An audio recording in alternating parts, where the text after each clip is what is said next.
هر روز ریچ دیسه مجبور آدمو را قبضیستن خود دکمنت داری نداری اما قبضه بردیستن اگر دکمنت هم داشته باشی سرانو میبرن من میکنم با بسیاریش دیپورتاسیا میکنن خیلی بسیار شدیستن درباره پاتنت اصلا بچه‌ها را مجبوری دوجا قبضیستن غم دادیستن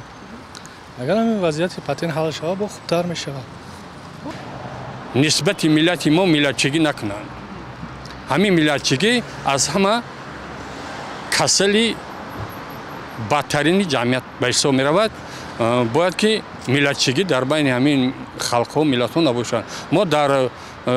شرایط دوره شوروی همه برادر بودیم نه 8,500 افجان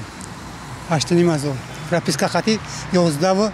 30 روبل میشه افجان این برای شما موافق است معاشی که در اونجا میگیرید؟ موافق افجان نمیاد کوارتر میتونم